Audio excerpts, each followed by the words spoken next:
For 9 nights, Delaney Marsh had slept on a bench outside a shuttered bus depot in South Boston, and not once had she asked anybody for help. She was 27 years old, and her hands, scarred from 11 years of kitchen burns, now held nothing but a few crumpled dollars and a hospital visitor's badge she'd been gripping so long. The edges had gone soft. She'd stopped counting the doors that had closed on her. On that 9th night, in the February wind, she let herself think the word quit for the very first time. That was when a black car slowed on the far side of the street. The man who stepped out wasn't wearing a coat despite the cold, and the way the street rearranged itself around him told her more than his face ever could. A man walking his dog crossed to the other side. A cab driver suddenly found something interesting about his own hands. In the North End, people said the Ferrante name the way they talked about bad weather, quietly, and only when they had to. Alessio Ferrante was 34, and he'd inherited a family that had run that part of the city for as long as anybody could remember. He didn't ask if she was all right, because he could see that she wasn't. He didn't offer her money either. He just looked at the badge in her fist for a long moment, longer than a stranger had any business looking. And then he leaned down and said 7 words. "You'll never have to sleep outside again." She couldn't imagine why a man like that would stop for a woman like her. She wouldn't find out for another 3 weeks, and when she did, it would change everything she believed about that night. If this story moves you, hit that like button and subscribe to the channel. Share it with somebody who could use a little hope tonight. Your support is what keeps these stories coming. Now let's go back to that bench on a cold February night in Boston and find out what happens when the most feared man in the city decides to stop for the one woman everybody else drove past. The morning of that 9th day began with one small decision. She would walk the entire length of Hanover Street, from one end to the other, and she wouldn't pass a single door without trying. Delaney washed her face with cold water in the public restroom of a gas station, combed her hair back with her fingers, and reminded herself that no one hired a person who looked as though she had already given up. She no longer asked for kitchen work. She had learned that lesson the week before. She asked only for a dishwashing job, the kind of work no one wanted to do and everyone needed someone to do, the kind of work that kept a person at the very back of the kitchen, where steam clouded the windows, and no one bothered to ask the name of the person standing there. The first restaurant stood near the corner, with a blue-painted wooden door, and the faint smell of garlic sizzling in oil, and wine simmering over heat drifting from inside. The manager listened until she had finished, then nodded kindly, and told her that he already had enough people, that everyone had enough people this time of year, that February was the dead month for this entire neighborhood, and that she should come back in April. She thanked him. She had thanked so many people over the past few weeks that the words had nearly lost all meaning. They had become nothing more than a sound she made before turning away. The second restaurant was different. It was a busy place, and the head chef was a man with salt and pepper hair and his sleeves rolled high, tasting a sauce from the tip of his finger. He listened to her, then asked her name. She told him, and she saw it happen. That moment, the moment she had witnessed so many times that she could anticipate every beat of it. His gaze paused for half a second. Then it changed. There was nothing rude in it. There was even a trace of pity, and sometimes pity was harder to bear than contempt. He wiped his hands on his apron and told her that the restaurant world in Boston was small, smaller than she imagined, and that people on this side of the river had heard what happened at Coastline too. She didn't argue. She had argued at the 3rd place, the 4th, the 7th, and she had learned that once people had decided to believe a story, every explanation only made that story sound more true. He asked whether she had any documents proving her experience, a letter of recommendation, an old contract, anything at all. She opened her bag and took out a worn notebook, its 4 corners rounded with age, its spine repaired long ago with tape. He took it, turned through several pages, glanced over the densely packed lines of handwriting, then gave it back and said that this wasn't a professional record. She slipped it into her bag slowly and carefully, in exactly the way a person puts away something the entire world considers worthless, though she herself does not. Before leaving, she asked for a cup of hot water. He poured one for her and even dropped a tea bag into it, and she realized that it was the kindest thing a stranger had done for her that day. She drank it outside the door, sheltered from the wind, both hands wrapped around the paper cup until the last trace of warmth had faded. Then she kept walking. The last place that afternoon was a small restaurant in the North End, with a low ceiling, photographs in black and white hanging on the walls, and the clatter of dishes filling the room. She hadn't even finished her sentence before the manager shook his head. She nodded and turned to leave. As she passed the kitchen door, a very young kitchen assistant came staggering around the corner, with a stack of plates piled higher than his eyes, and the tray in his hands began to slide to one side. Delaney reached out and caught the edge of the tray, steadied it, then straightened the plates on top. It took only a few seconds, almost a reflex of the body rather than a decision of the mind. The boy stammered his thanks. She told him it was nothing, then stepped outside, pulled up her collar, and walked toward the bus stop, never knowing that a camera mounted in the corner of the ceiling had just recorded everything. A few miles from there, down toward the harbor, inside a cold warehouse whose rolling door had been raised exactly halfway, a man had been waiting for more than an hour. His name was Peter Halloran. He owned a seafood restaurant in the seaport, and he had changed where he stood 4 times, taken off his coat and put it back on twice, and once started to light a cigarette before stopping, because he thought someone might be able to smell the fear in the smoke. Bruno Lazzari stood near the door with his hands clasped behind his back, saying nothing. He had been doing this long enough to know that the hardest part of the evening wasn't when someone arrived, it was the waiting. When the black car stopped outside, Halloran straightened like a schoolboy. Alessio Ferrante walked in, far later than the appointed time, and he didn't offer a single word of apology. He didn't say hello. He went directly to the wooden table in the middle of the warehouse, pulled out a chair and sat down, opened the leather-bound ledger Bruno had placed there in advance, and began to read. Halloran stood watching him. Then he cleared his throat and started to say something about the winter, about the shortage of customers, about taxes. But Alessio turned to the next page without looking up, and the man's words died halfway out of his mouth like a candle struck by a gust of wind. No one told him to be quiet. The silence was simply already there, and he had to find a place for himself inside it. Alessio continued that way, reading page after page, slowly, neither faster nor slower, while the sound of water lapping against the pilings drifted through the gap beneath the rolling door. When he closed the ledger, the restaurant owner flinched. Alessio still didn't look at him. He said that the week before, at the dealership on Morrissey Boulevard, someone had bought a car for his son, who had just graduated, and paid for it in full without taking out a bank loan. Then he stopped. He didn't mention a name, ask a question, or draw a conclusion.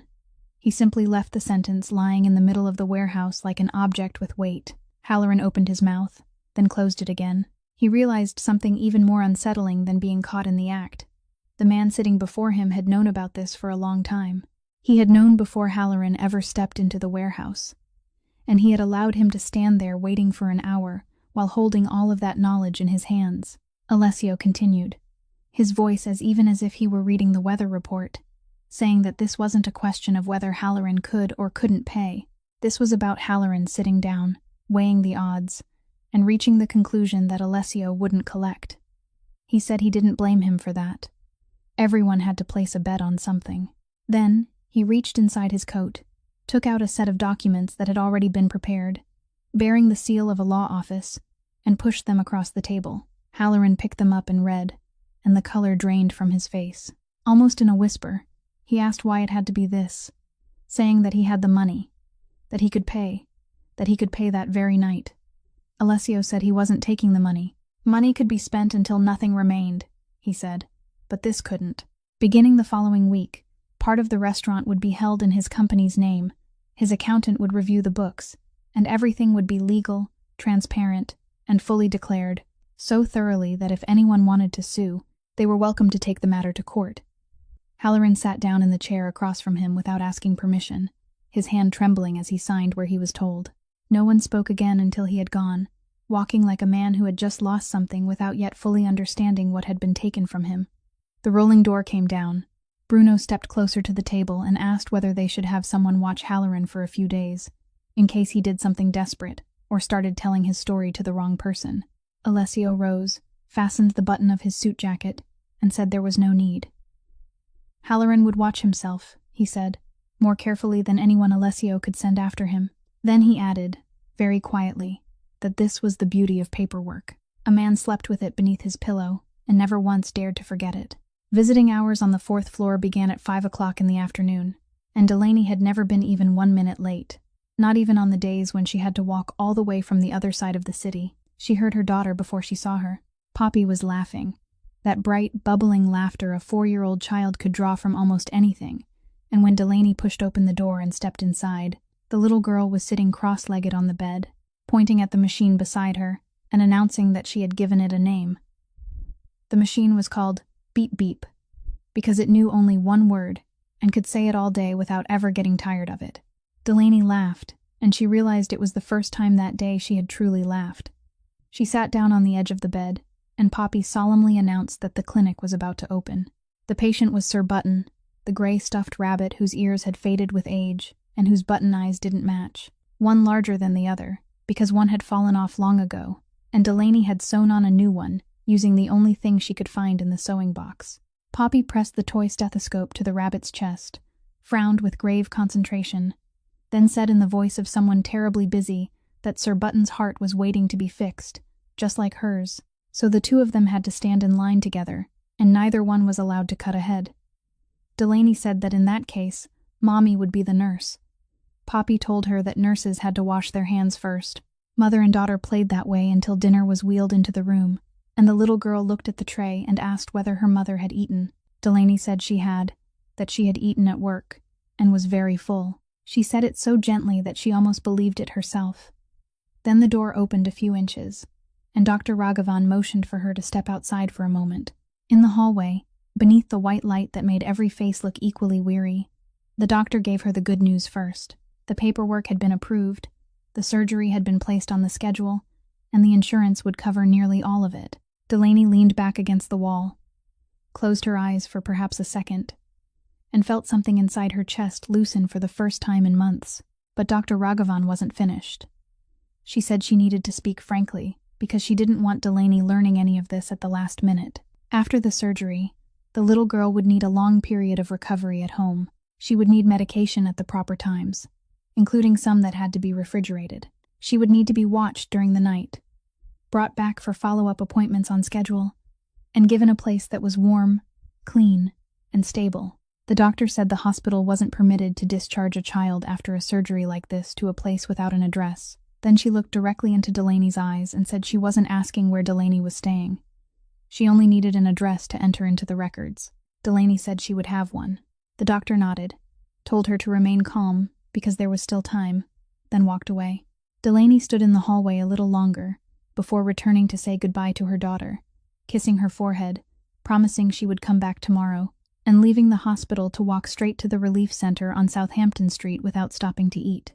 There, the woman behind the intake desk listened to her with great patience, typed several lines into the computer, then looked up with the expression of someone about to say something she herself found unreasonable. She explained that to qualify as a family with a young child, the child had to be staying with Delaney, had to be physically present, and had to go through the placement process with her. Delaney said her daughter was in the hospital. The woman said she knew, and that she was very sorry. But on paper, that made Delaney a single adult, and every place for single adults had been full since before Christmas. The waiting list was so long that she didn't dare promise anything.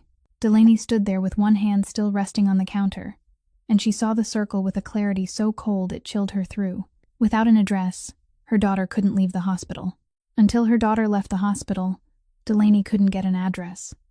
The two doors locked each other, and the key to either one lay on the far side of the other. She thanked the woman, accepted the paper blanket she was offered, and stepped outside into the darkness. She heard every word clearly, and the first thing she felt wasn't gratitude but an old and familiar fear, the fear of someone who had lived long enough to understand that the things given freely often carried the highest price. She asked what he wanted. She asked directly, without evasion, her voice roughened by the wind, because she wanted to know the price now, not later, when she might be too exhausted to refuse it. Alessio didn't answer the question. He only said that she needed to sleep tonight, and that everything else could wait until tomorrow. Then he turned away, opened the rear door of the car, and stood there waiting, neither urging her forward nor looking at her, as though whether she got into the car was entirely her decision, and he would stand there for as long as it took. Delaney stared at the open door for a long time. She thought about the paper blanket in her bag. She thought about the empty space on the form Dr. Raghavan needed to complete. Then she stepped forward and sat down in the back seat, and the door closed behind her with a heavy, sealed sound, the sound of an expensive car shutting itself between her and the February wind. The interior was so warm that several minutes passed before she could feel her fingertips again, and that warmth hurt her, in the way blood returning to a numb hand always hurts. The older driver in the front said nothing. He glanced into the rearview mirror only once, then looked away. The car traveled through the same streets she had spent the entire week walking, and from inside they looked completely different, closer and shorter, as though the whole city had somehow grown smaller. No one spoke until the car turned onto a slope on Prince Street and stopped in front of an old red brick house whose downstairs windows were still glowing with light. The woman who opened the door for them was older, with her hair gathered into a low bun. Her name was Marisol, and she didn't ask a single question or look Delaney up and down the way people so often looked at someone who had just come in off the street. She only said that the soup was still hot, then walked straight into the kitchen. Delaney stood in the hallway with both arms wrapped around her bag, afraid to go any farther because the soles of her shoes were wet. Marisol returned, set a bowl of soup on the small dining table, then went upstairs to prepare the room. The sound of her pulling the sheets across the bed drifted down from above, so ordinary, so deeply familiar, that Delaney had to turn her face away. As she waited, she looked around the kitchen. It was spacious and clean, the kind of kitchen found in a house where people had lived for a very long time. In the farthest corner, beside the base of a cabinet, stood a small wooden chair made for a child, very low to the floor, its blue paint almost entirely faded, and its armrests worn smooth and glossy. It jutted slightly into the walkway. Delaney bent down to move it closer to the wall, and Marisol's hand touched her wrist, very gently, so gently that it didn't feel like an attempt to stop her, but like a reminder. She said that no one was allowed to move that chair. Then she released Delaney's wrist and continued wiping the table as though nothing had happened, and Delaney straightened without asking another question. That night, after the hallway lights had been turned off and the entire house had settled into the deep silence of houses built from old brick, Delaney sat on the floor with her back against the side of the bed. The white sheet was immaculate, its corners folded neatly into place, and she looked at it as though it belonged to someone else. 9 nights outdoors had seeped into her clothes, into her hair, even into the way she smelled, and she couldn't bring herself to lie down on it. She sat there for a very long time. Then the door opened a few inches, and Marisol came in carrying another blanket. She didn't say anything. She didn't tell Delaney to get into bed, ask why she was sitting on the floor, or look at her with pity. She simply placed the blanket beside her, pulled the door closed again, and turned off the last light in the hallway.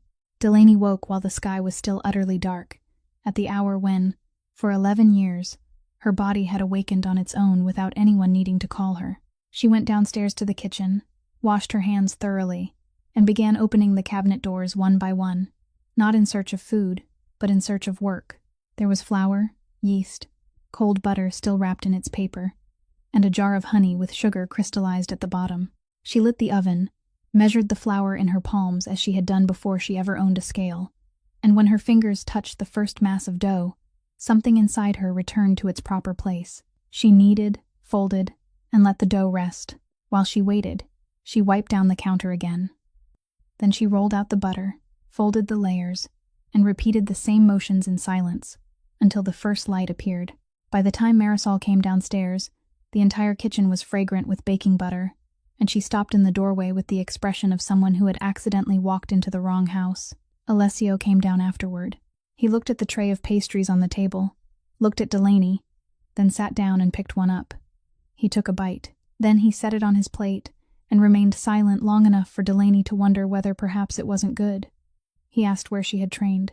She said she hadn't trained anywhere. She had worked in kitchens since she was 16, beginning with washing dishes, then picking through vegetables. And then one day, a Portuguese baker in that kitchen noticed how often Delaney stood watching and told her to come closer so she could see properly. Delaney said that when a person learned a trade that way, there was no certificate. There were only the hands. He nodded without further comment. Then she placed on the table the question she had been carrying inside herself since getting into his car the night before. She asked what he did for a living. She said she had seen the way people avoided him on the street, had heard his name spoken the way people spoke of bad luck, and she wanted to hear the truth from him, not from someone else. Alessio pushed his plate aside. He didn't ask whether she was sure she wanted to know. He simply told her. He said his family had controlled this neighborhood since his grandfather's time, and that in those days, as well as during his father's time, The money entering this house had come from places he wouldn't try to make sound better than they were. Loans with crushing interest, protection money, agreements at the harbor that were never entered into any ledger. He said some people had lost their homes because of his family name, and he wasn't going to claim that he had nothing to do with it, because that money had fed him as he grew up and paid for his education, and a man couldn't benefit from something while insisting that it had nothing to do with him. Then he continued, saying that for the past several years he had been moving everything, one piece at a time, onto the legal side. Restaurants, logistics, real estate. Everything had invoices, audits, and lawyers who reviewed the papers before they were signed. He said the price of doing that was that he had lost nearly everyone who had once called him one of their own, and more than a few members of his family were waiting for the day he stumbled. He told her all of it in the voice of a man reading back a sworn statement, without offering a single excuse. Delaney listened until he had finished, both hands resting in her lap. Then she said her daughter wouldn't grow up on that old money. She said she had spent 9 nights sleeping outdoors, and was still saying this to him, so he shouldn't think she was speaking merely to make herself sound noble. Alessio looked at her for a long time, then said it was the most decent thing he had heard in many years. She said she would stay because she needed an address, and couldn't afford the luxury of pride right now, but she had conditions of her own. She would work to repay every meal and every night she slept there, and she wanted to know where the money she received came from, not merely to be told, but to see it for herself. He didn't bargain over a single word. That evening, a woman in a gray coat arrived at the house carrying a briefcase and introduced herself as Calla Holt, the company's attorney. She spread thick files across the dining table, along with payroll records, permits, and tax reports for every restaurant, then remained there explaining each line to Delaney until well past midnight. The following morning, after Calla Holt had gone and the files were still stacked on the dining table, Delaney found Alessio in his study and asked the question she had been holding back since that first night. She said she had sat on that bench for 9 nights, and not one car had slowed down, not one person had turned back, so she wanted to know why it had been him and why it had been that night. She said that if he told her he had felt sorry for her, she wouldn't believe him, because he wasn't the kind of man who stopped his car out of pity. Alessio folded the paper he was holding and set it down. He said he would tell her the truth, and she might not like hearing it.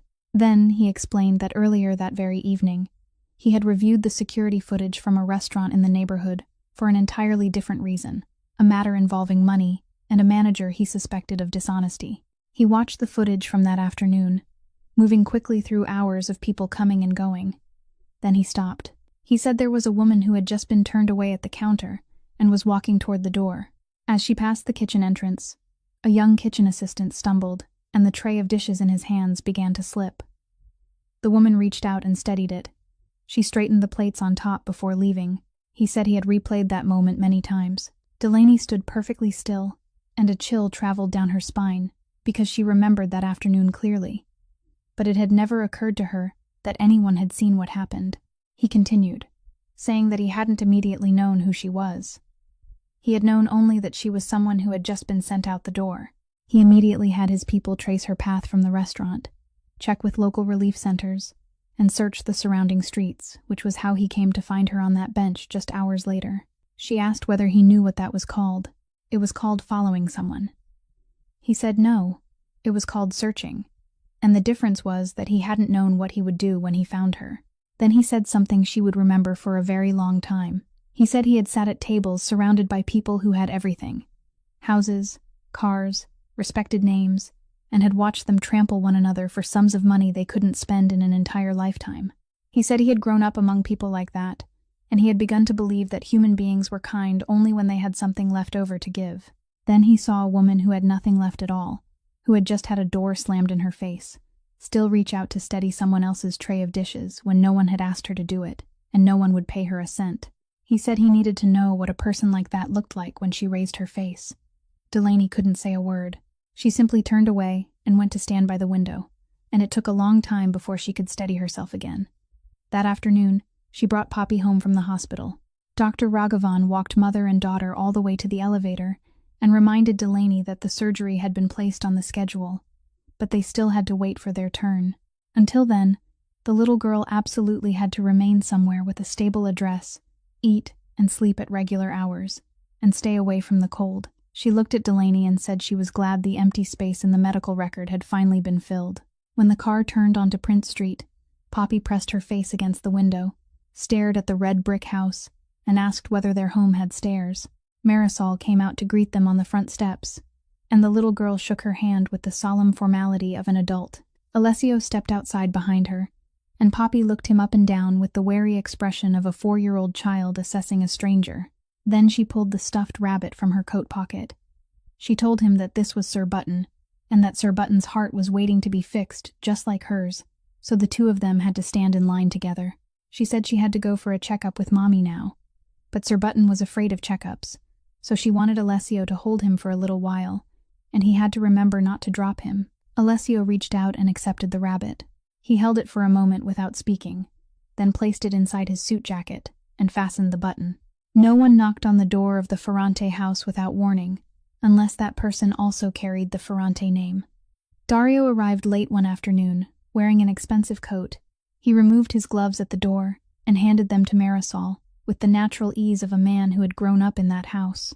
He was several years older than Alessio, with the same build and the same kind of silence, but in Dario, that silence seemed to have no bottom. He saw Delaney drying her hands in the kitchen and greeted her with a very courteous nod, asked whether she was the baker, complimented the fragrance filling the house, then walked straight into the study. The door didn't close completely. Delaney heard almost everything.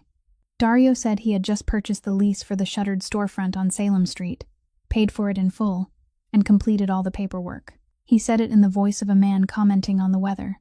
Then he added that several suppliers in the neighborhood had called him that week with questions, and he had advised them to be careful about orders whose origins weren't clear, because these days everyone needed to keep clean books. Alessio said nothing. Dario continued, saying he had no intention of interfering in personal matters, but the whole neighborhood was talking, and some things made the family name look cheap. He said their family had never fed people picked up off the street, that their grandfather hadn't built this house on pity, and that if Alessio wanted to give to charity, the church at the end of the street accepted donations all year round. Alessio asked whether he was finished. Dario said he was. Alessio told him to leave the house. Dario didn't argue or become angry. He merely nodded like a man who had received exactly the answer he expected, took his gloves from Marisol, thanked her by name, and paused for 1 second in front of Delaney on his way to the door. He didn't say anything to her. He looked at her only once, the way a person looked when committing an address to memory, then stepped outside into the darkness. A few days later, an envelope arrived with her name written precisely on the front and no return address. Inside was a copy of an old file, a set of records she had never before seen intact, even though every page was about her. It contained 7 addresses, arranged in chronological order, each accompanied by a family name, a date of arrival, and a date of departure. In some places, she had stayed for nearly 2 years. In others, only a few months. She read every line, and the strangest thing was realizing that she couldn't remember the faces belonging to half those names, even though there were people among them she had once called aunt and uncle. Tucked inside the file was a small piece of paper, bearing a single handwritten sentence in elegant, even script. "Someone like you doesn't belong in this house." Delaney sat for a long time with the file resting on her lap, in the room with the white sheet she had finally begun to allow herself to lie upon. She didn't cry. She hadn't cried in a very long time, and she wasn't about to begin because of a piece of paper. But something inside her chest fell silent, because the sentence had touched the very place she had feared all her life, the place she had never spoken of to anyone, not even Wesley while he was alive. She had never belonged anywhere in her entire life. She had always been the person permitted to stay for a while. The person who knew in advance that one day she would have to pack. The person who slept with her bag waiting at the foot of the bed. She folded the file, placed it inside the desk drawer, closed it, and went downstairs to the kitchen. She lit the oven. She measured the flour. She kneaded, folded, let the dough rest, rolled out the butter, folded the layers, and repeated those motions again and again until the windows changed from black to gray, until her hands ached so badly that she could no longer think. By the time Marisol came downstairs, there were more pastries on the table than everyone in the house could have eaten in an entire week. The next morning, Alessio told her to put on a warm coat, but he didn't say where they were going.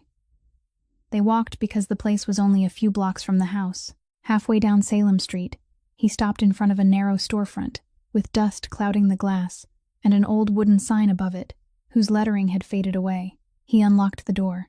Inside, it was cold and dark, the smell of dust mingling with the scent of old wood, and when he pulled away the canvas covering, a large brick oven appeared beneath it, the kind no one built anymore. Delaney reached out and touched the brick. Alessio stood in the middle of the room with both hands in his coat pockets, and said this hadn't been his mother's bakery. His mother had only worked there, taking the night shift and returning home before dawn.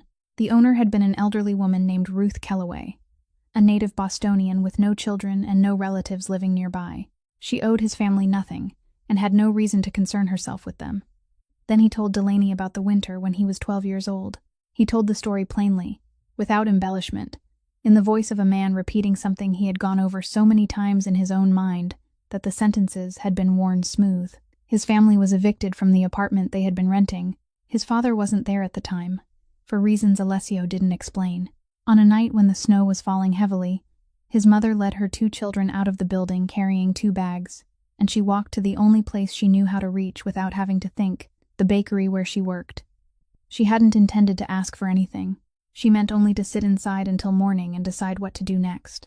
Ruth opened the door, looked at the mother and her 2 children standing outside, and didn't ask a single question. She simply went ahead of them, opened the door leading to the attic above the bakery, a space used only to store sacks of flour and a few old shelves, and said exactly 7 words to his mother. "You'll never have to sleep outside again." Alessio said he remembered that the attic was cold and the ceiling sloped so low that they had to duck their heads across half the room, but a stovepipe ran through it, and at night it was warm. He said the 3 of them lived there for nearly 2 years. Ruth never once mentioned money, never told anyone about them, and whenever someone in the neighborhood asked questions, she said she had hired extra help. Then he said Ruth had been dead for many years. The bakery had closed after her death, and when the property was listed for sale, he bought it. He hadn't repaired anything or rented it to anyone. He had left it exactly as it was through all those years, and he didn't know what he had been preserving it for. Delaney stood motionless for a long time, her hand still resting on the brick face of the oven. She asked who held the lease now. He said Dario had it, and he would get it back. That was for him to handle. Then he turned to her and said what he had brought her there to say. He wanted her to reopen the bakery. She would be the head baker. She would make every decision in the kitchen, and a portion of the ownership would be registered in her name. She would take the contract to an attorney of her own choosing, not Calla Holt, because Calla worked for him. Delaney gave a short laugh, not because anything was funny, but because she didn't know how else to respond. She asked why he didn't simply give her money. He had more than enough, she said.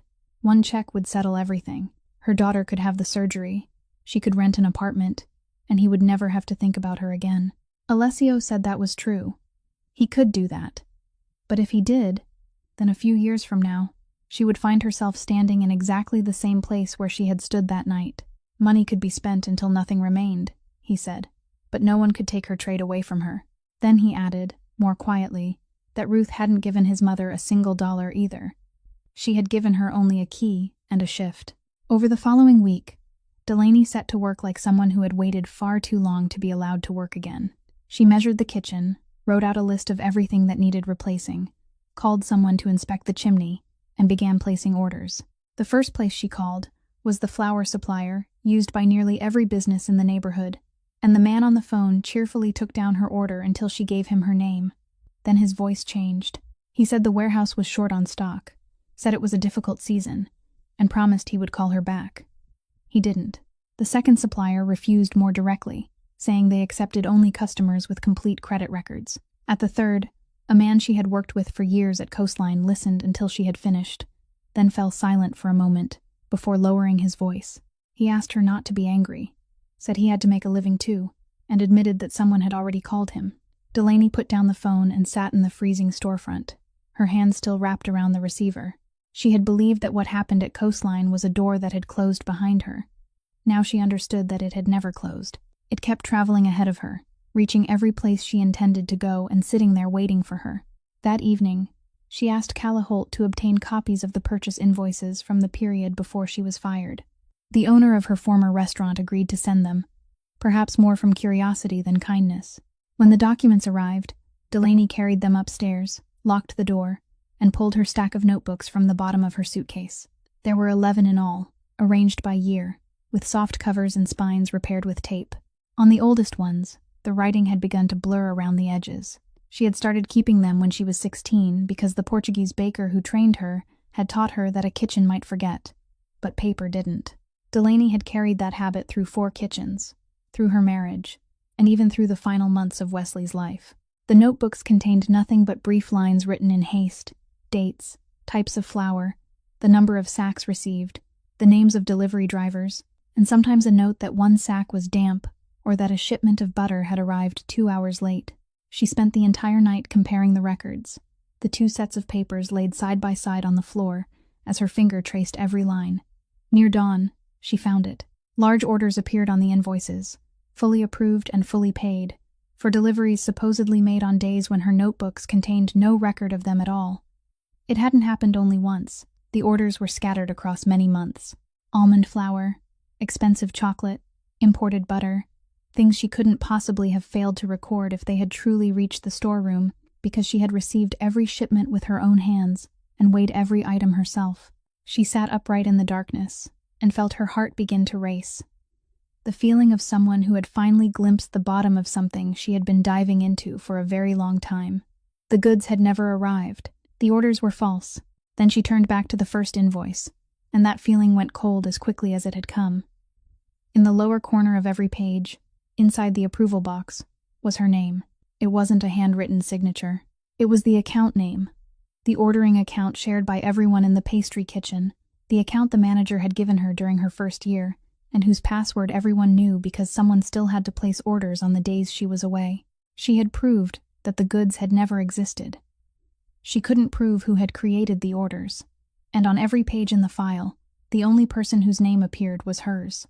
Delaney sat in the middle of the floor until daylight filled the room, her notebooks lying open around her in a circle, and she understood that she was holding exactly one half of the truth, the half that couldn't save her. Delaney told him everything over breakfast, spreading the invoices across the table beside her notebook, opened to the exact page, and she said she knew she was holding one half of the truth, the half that was of no use. Alessio listened to all of it without asking a single question. Then he said he needed the manager's name.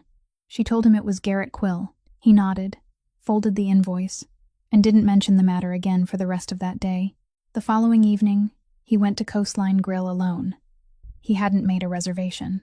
The hostess looked at him, then down at the reservation book, and during those 3 awkward seconds, someone came out from the back and escorted him to the corner table, the finest table in the restaurant, the one that was always occupied unless someone else needed it. He ordered dinner, ordered wine, and ate. He finished everything without hurrying, taking more than an hour and occasionally looking out the window. During that time, Garrett Quill passed the kitchen doorway 3 times and turned back 3 times. He knew who the guest was. Everyone in the neighborhood knew, and he also knew that no one sat eating in another man's restaurant for an hour merely because he was hungry.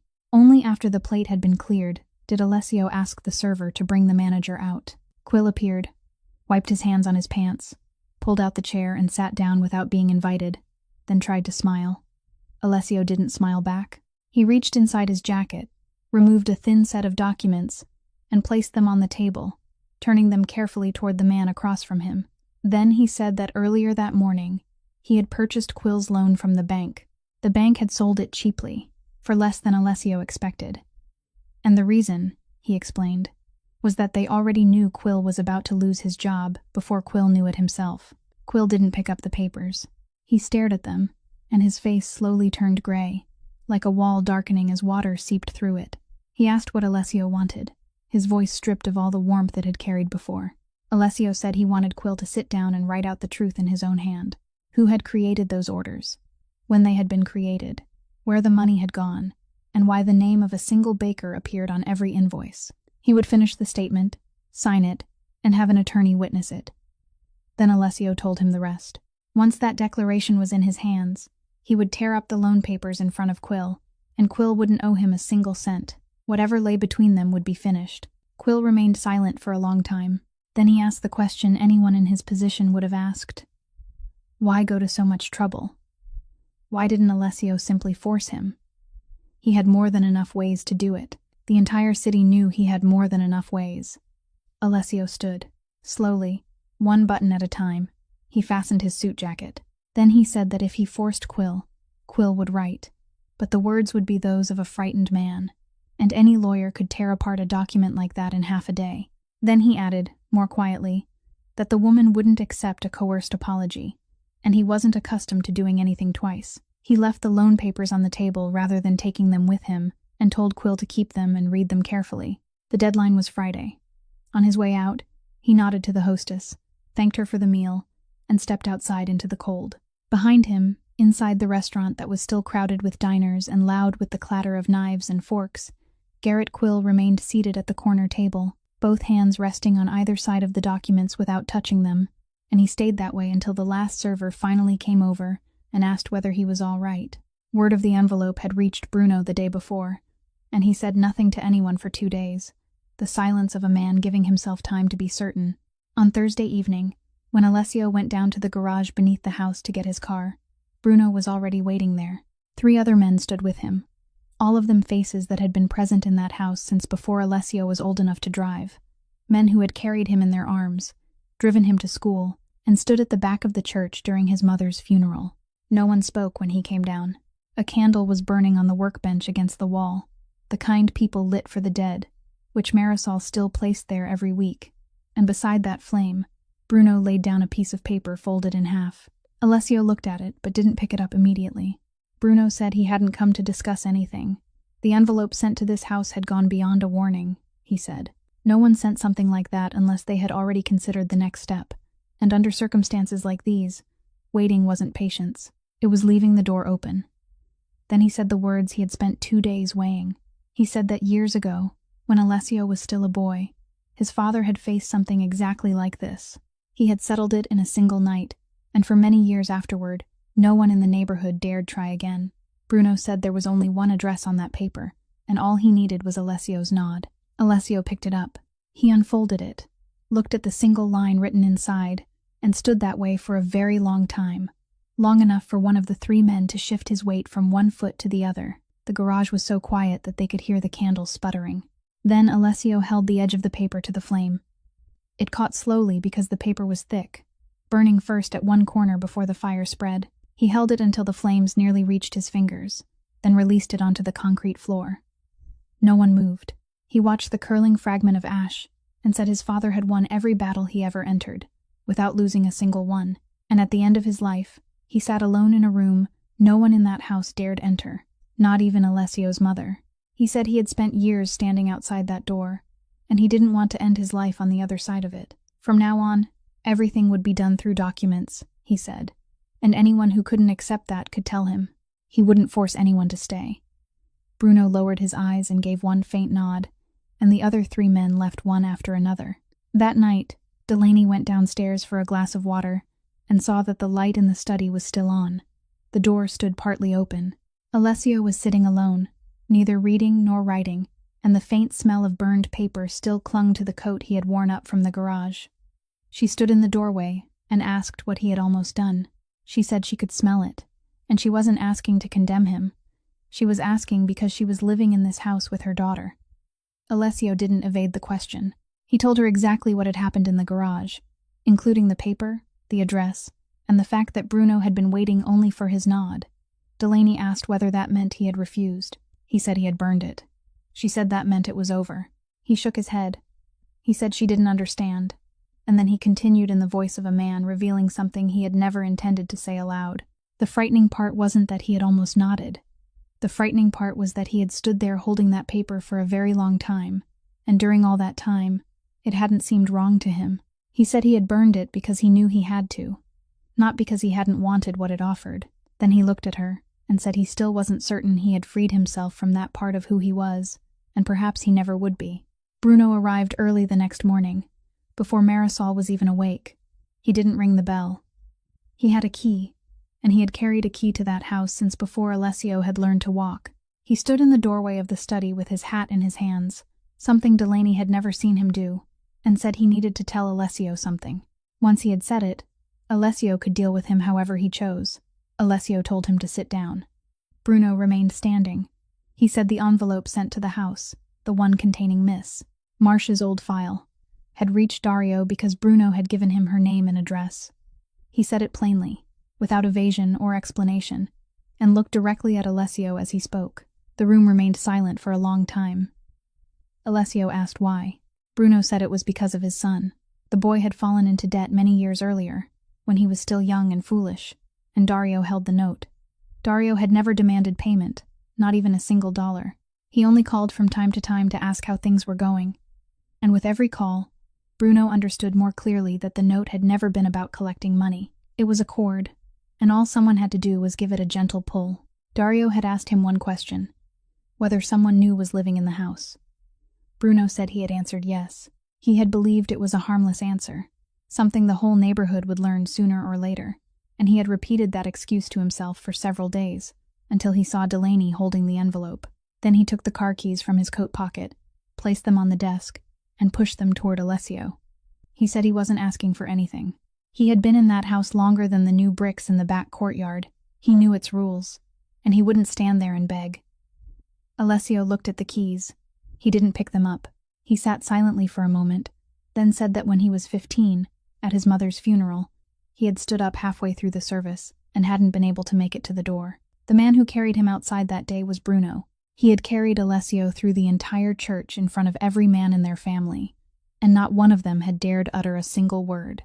Alessio said one betrayal couldn't erase that, and never would. Then he pushed the keys back toward Bruno. He said that the next time someone pulled that cord, Bruno was to come to him first.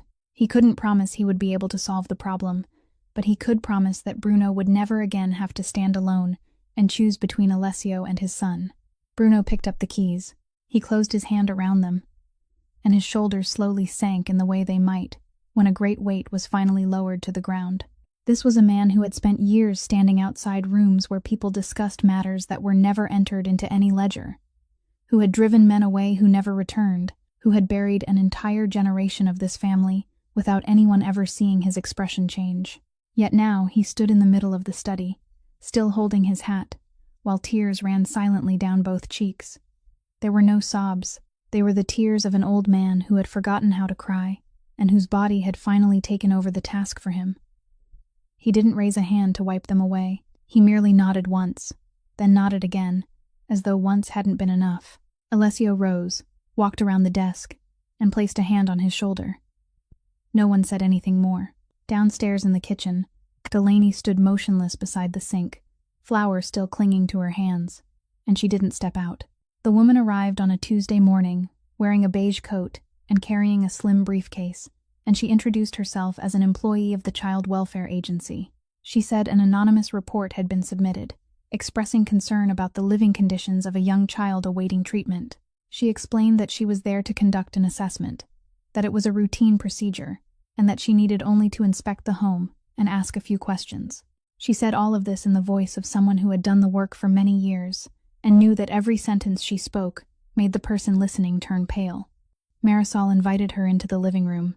In the backyard, Poppy was absorbed in a complicated game involving several empty flower pots and a plastic shovel, and Marisol went outside with her, closed the glass door, and made sure the little girl remained unaware of everything happening inside that morning. Alessio said he would call Calla Holt immediately, that she could be there within 20 minutes, and that no one should answer questions like these without an attorney present. Delaney said no. He asked her again. She said that if she sat there with his lawyer and his people, it would make the allegation in that report seem true, that she was merely someone being supported in this house, someone incapable of standing on her own. Her daughter was hers, she said, and she would answer for herself. Then she removed her apron, washed her hands, and entered the living room alone. The social worker asked many questions. She asked in what capacity Delaney was living there, whether she had a lease, what her current income was, which room she slept in and which room the little girl occupied, who remained in the house during the day, where the medication was stored, whether the refrigerator worked, and whether anyone in the house smoked. Delaney answered every question without evasion or defensiveness. She took the woman upstairs to see the bedrooms, opened the refrigerator, pointed out the compartment where the medicine was kept, and showed her the calendar attached to the kitchen cabinet where the follow-up appointment had been written in marker. Then the social worker set down her briefcase and asked the final question, the one she said she was required to ask. Did Delaney believe this was a stable place for a child? Delaney sat silently for a moment. Then she said she would answer in her own way, and she hoped the woman would listen until she had finished. She said she had grown up in 7 homes. She didn't need to look up that number, because she remembered it. And she also remembered the feeling of those final days in each place, when a bag was taken from the closet and set in the corner of the room, and people began speaking to her in voices gentler than usual. She said that by the age her daughter was now, she had already been moved twice. In her entire life, she had never had a place where she could be certain she would still be there when she woke the following morning. Then she said she knew exactly what it felt like to be passed from one person's hands to another. She knew it so well that it lived inside her like an old scar. And because she knew it so well, her daughter would never have to know that feeling, no matter what Delaney had to do. She had slept outdoors for 9 nights to keep her daughter warm inside, and if necessary, she would sleep outdoors for another 9. But she would never allow that little girl to pack her belongings into a bag, not even once. The social worker wrote for a long time without looking up. Then she closed her briefcase and said she had enough. She would record that the home was stable and clean, that an adult was present during the day, that the medication was stored correctly, and that the follow-up schedule was being monitored. The case would be closed, and there would be no further action. At the door, she stopped and turned back. Then she added something that wouldn't appear in the paperwork. She said she had done this work for many years, and had heard many people describe their suffering, but she had rarely heard anyone speak so clearly about what they would never allow to happen. Garrett Quill submitted his statement on Friday, handwritten across 6 pages, signed and witnessed by an attorney, and in it, he identified the company that had received payment for orders that had never existed. Calla Holt took the statement back to her office and began tracing the shell company, simply because that was what she did, pulling at a thread until she discovered what it was tied to. The thread led her through 3 layers of corporate records, and at the final layer, she found another name, a safety inspection firm called Harborline Compliance Group. She sat with that name for a long time because she had seen it somewhere before, and it took nearly the entire afternoon for her to remember where. The following Monday, she asked Delaney to come to her office. She said she would be brief, and she apologized in advance, because there was no gentle way to tell her this. The week before, while reviewing the records connected to her husband's accident, she had read through the construction site reports. There, among the scaffold safety certifications, was the name of the independent inspection company that had signed off on the structure before the day of the accident. Then she placed 2 sheets of paper on the desk, side by side, and said nothing more. Delaney looked down. She looked at the name on the page to the left, the name that had just appeared in Quill's statement. Then she looked at the page on the right, the document bearing the words someone had read to her over the phone 14 months earlier, and she saw the same name. She read it again, then again. Her eyes moved back and forth between the 2 pages as though, if she looked long enough, one of them might change. She placed both hands flat on the desk and pressed them against the wood because it was the only way she could think of to keep them from trembling. She asked one question: who owned this company? Calla Holt paused before answering. There wasn't a single Ferrante name anywhere in Harborline's registration records, not one word. They had to work through 2 more intermediary companies to find the person who truly stood behind it, and that person was Dario Ferrante. Delaney said nothing.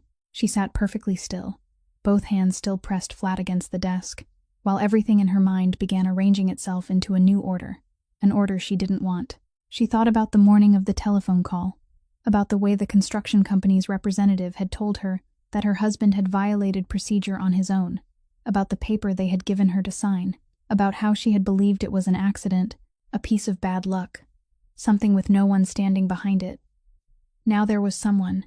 Someone had sold a clean safety certificate for scaffolding that should have been taken out of service, and that person carried the same family name that had sheltered her for the past several weeks, had given her daughter an address, and had placed a second blanket beside her as she sat on the floor. Calla Holt asked whether Delaney needed her to call anyone. Delaney shook her head. She asked one more question. Did the other man know? The attorney said that, to the best of her knowledge, he didn't.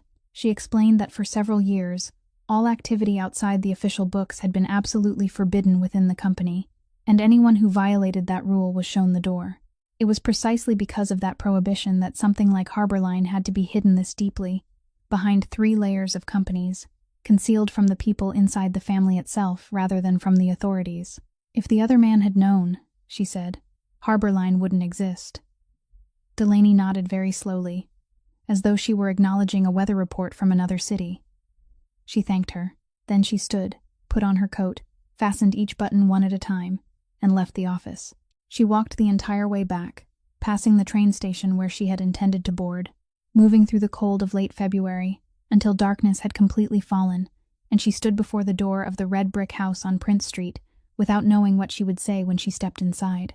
Dinner that evening unfolded like every other dinner, until Marisol took Poppy upstairs to bed. When the sound of their footsteps faded on the staircase, Delaney stood, retrieved the document folder she had left in the hallway, and placed it on the dining table beside Alessio's plate. She said she wanted him to read it now, right there, in front of her. Alessio looked at her for a second, then opened it. He read slowly, turning each page, and she saw the moment he reached that name, because his hand stopped halfway across the paper, and didn't turn the page for a very long time. He read everything. Then he closed the file and placed both hands on top of it. He didn't say that he hadn't known. He didn't say the name on the page wasn't his own, that he had forbidden such dealings years ago, or that the very reason it had been hidden so carefully was because he had forbidden it. Every one of those things was true, and he didn't say a single one of them.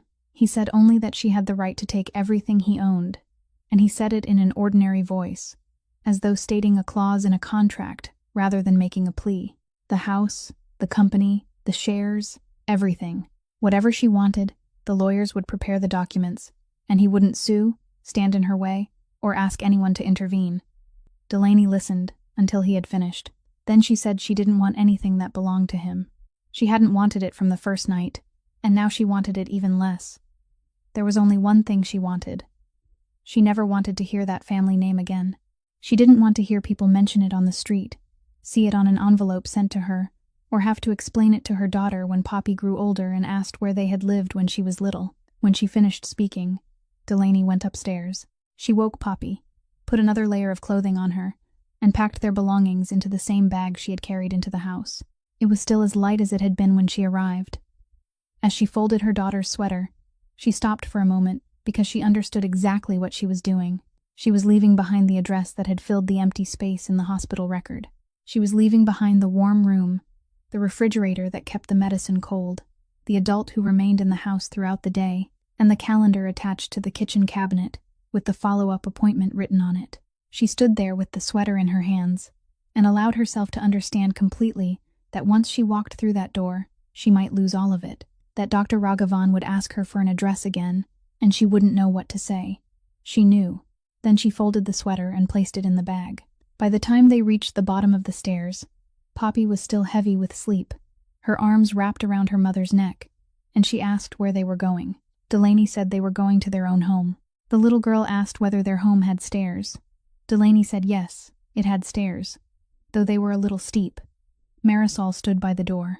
She was already holding Delaney's coat over one arm, and she handed it to her. She didn't say anything to make Delaney stay, didn't ask where she intended to go, and didn't remind her that it was cold outside. She merely pulled up the little girl's hood, adjusted it carefully, then stepped back and opened the door. Alessio remained seated at the dining table.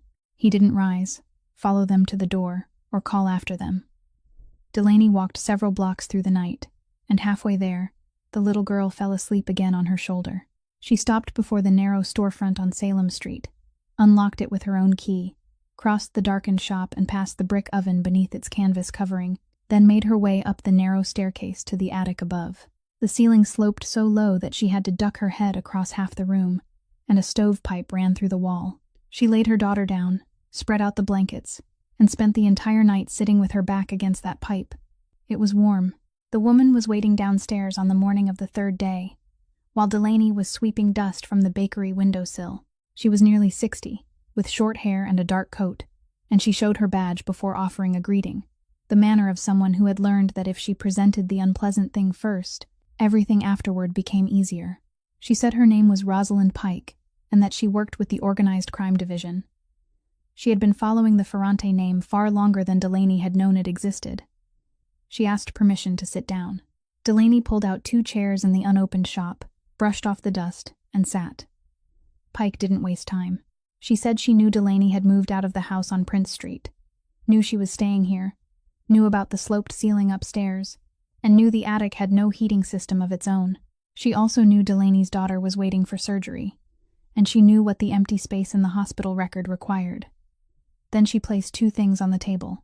The first was a printed document listing apartments in a relocation program for people cooperating with investigators. Delaney could have the key to one of them within 2 days, with a lease and a legal address, enough for the hospital to proceed. The second was a written guarantee that every administrative matter involving the child would be permanently closed, and that no anonymous report would ever be reopened, regardless of who submitted it.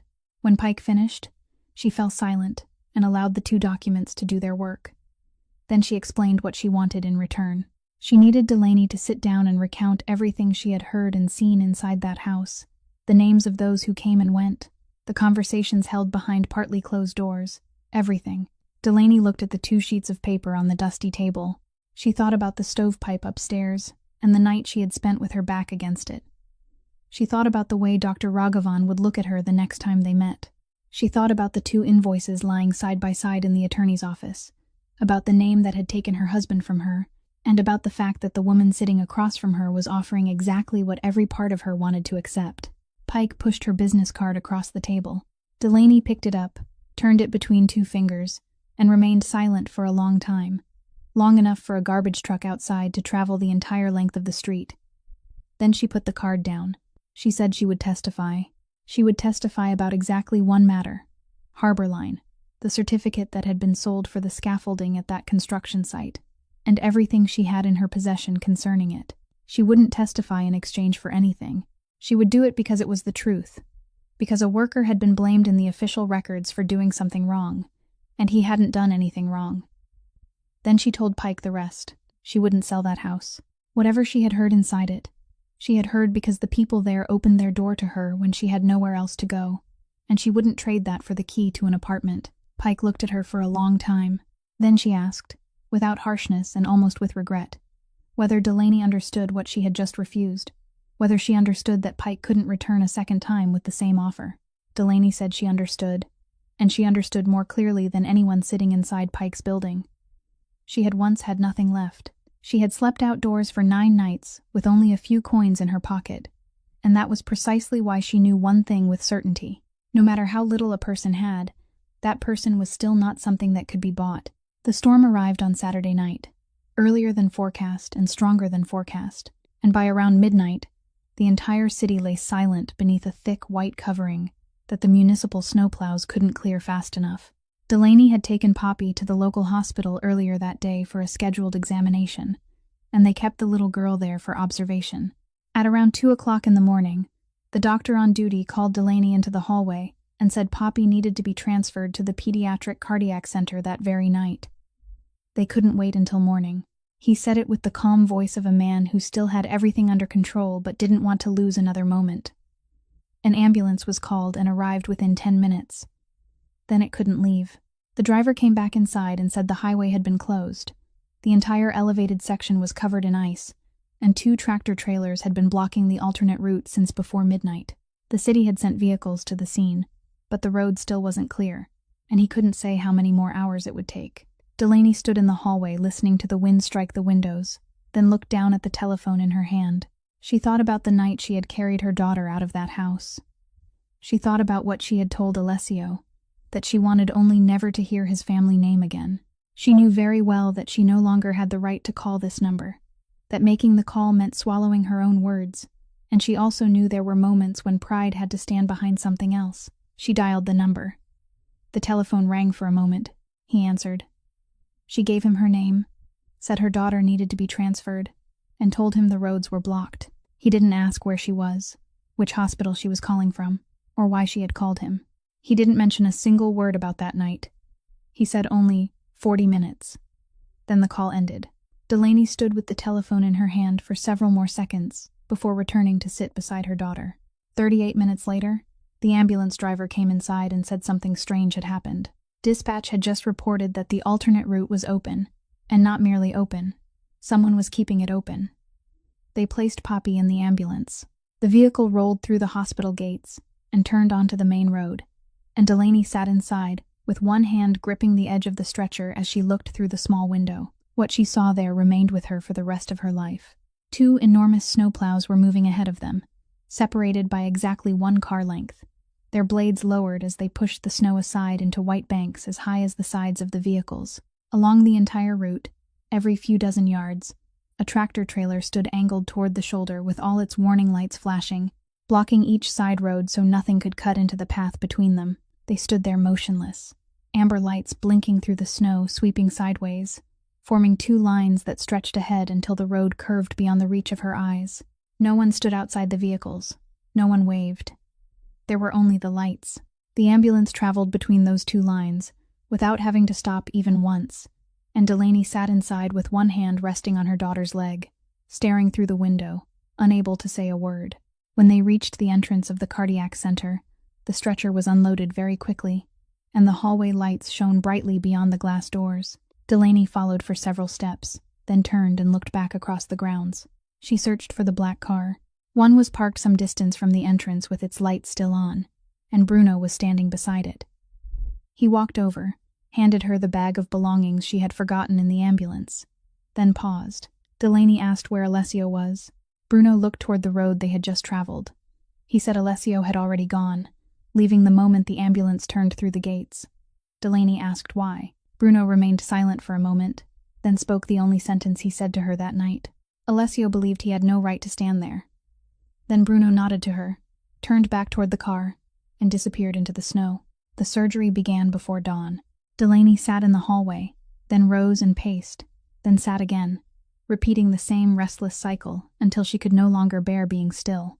She walked the corridors until her legs ached. Near the elevators, where the hallway turned, there was a wall covered with old photographs and a small bronze plaque mounted at eye level, the sort of thing people could pass 100 times without ever stopping to read. She stopped and read it. It bore the name of a fund that paid for heart surgery for children. Beneath it, the inscription said the fund had been established by a private individual who had chosen to remain anonymous. The final line contained only one brief sentence. The fund had been created in memory of a child, and in place of the child's name were 2 initials. Delaney read the line again and again. Dr. Raghavan passed by, saw her standing there, and stopped. She said the fund had paid for so many operations in that department that she had long since lost count. She had worked there for many years, and no one in the hospital had ever met the person who established it. Every year, the department held a small ceremony. They sent an invitation and wrote a letter, but that person had never attended. Then she walked away. A little later, Marisol arrived wearing a heavy coat, melted snow still damp in her hair, and sat in the plastic chair beside Delaney without asking a question. They remained silent for a long time. Then Marisol said she wanted to tell her something. Years ago, there had been a little girl living in the house on Prince Street. Her name was Nella, and she was Alessio's younger sister.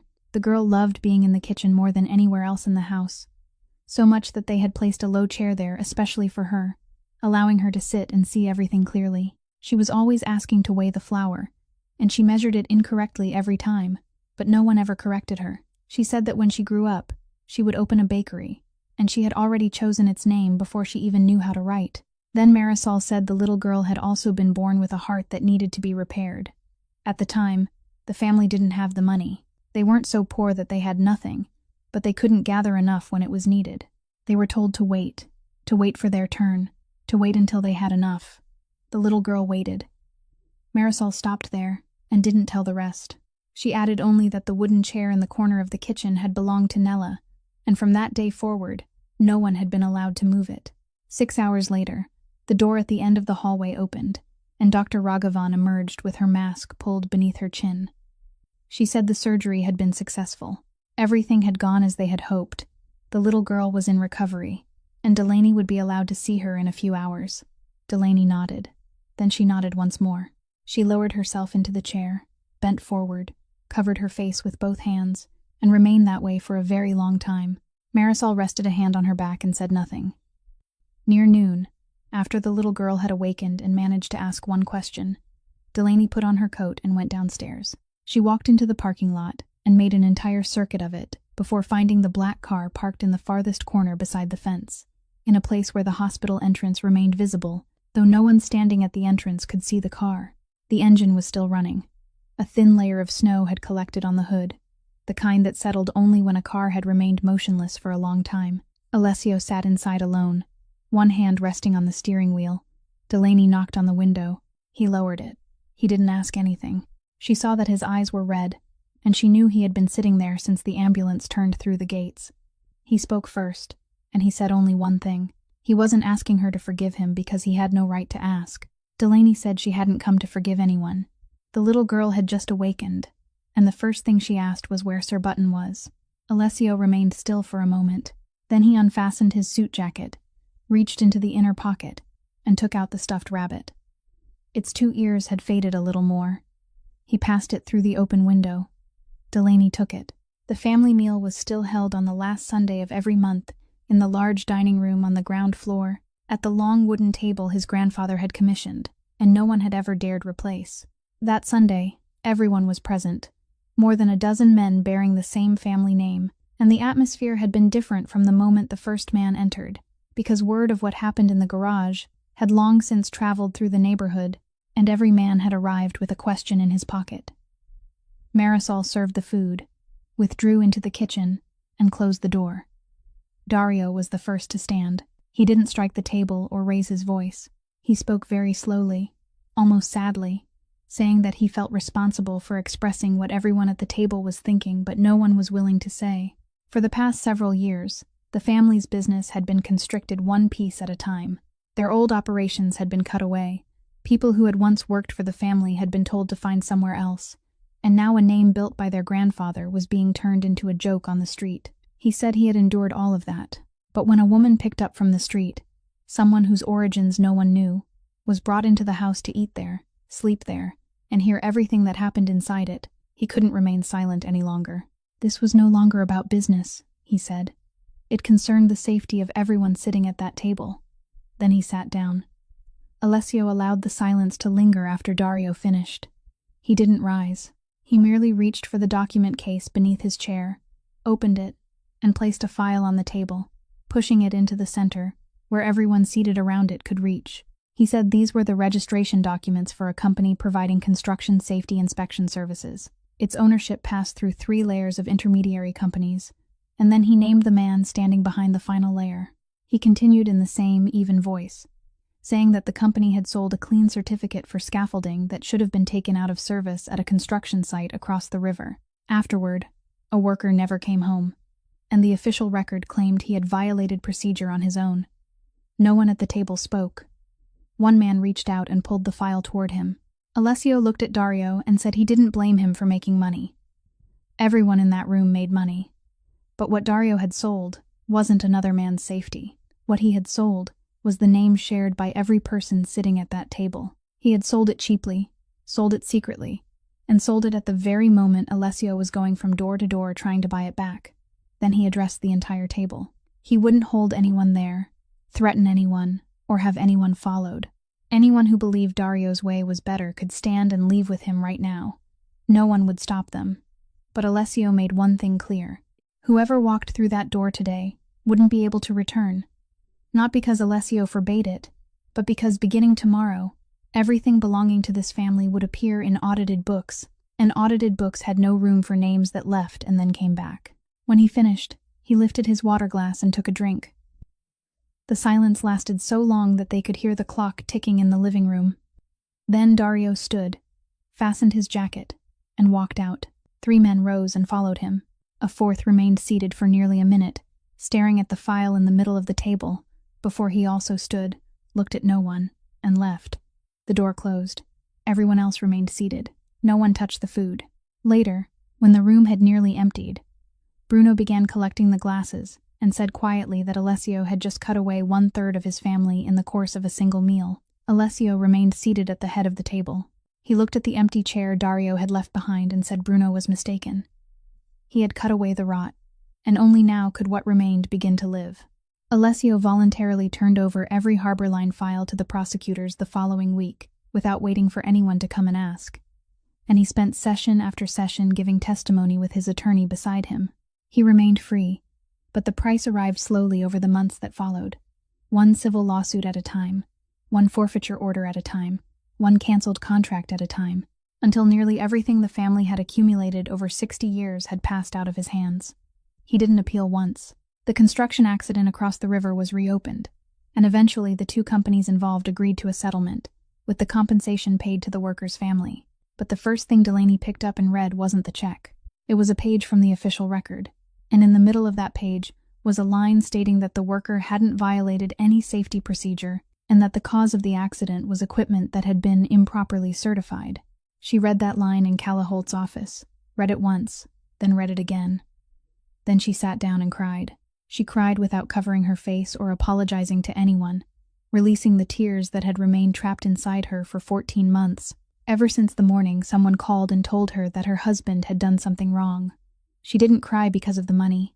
She cried because someone had finally been willing to put the truth on paper, and because from that day forward, if her daughter grew up and asked about her father, Delaney would have a document to place in her hands. The bakery opened on an early spring morning, and the new wooden sign hanging above the door bore only one name, Nella. Behind the counter, Delaney had mounted a small frame containing a piece of paper she had found in a box of old belongings beneath the stairs. In a child's uneven handwriting were the words, "When I'm well, I'll bake with Mom." Alessio saw it for the first time that morning, and he had to step outside and remain there for a long while before he could come back in. The entire neighborhood formed a line that stretched onto the sidewalk. Among those waiting was the head chef who had once returned Delaney's notebook and told her it wasn't a professional record. The flour supplier who had told her that he had to make a living was there as well. Delaney served every one of them. She wrapped their pastries, thanked them, asked how they were doing, and never mentioned what had happened. Alessio worked behind the inner counter with his shirt sleeves rolled to his elbows, carrying trays in and out, and there was no longer a black car parked outside the door. In the middle of the busiest part of the morning, Delaney passed him and quietly said that he had lost everything. He didn't stop working. He said he had traded it, not lost it. In the farthest corner of the bakery stood a small table that was always left empty, with a bronze plaque bearing the number 7.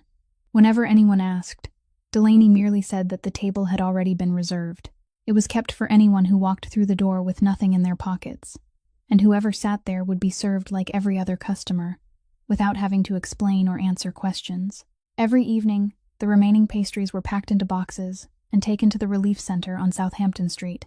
One evening in late spring, as Delaney wiped down the counter in preparation for closing, she looked up and saw a very young woman standing outside the window with a canvas bag over one shoulder. She didn't come inside.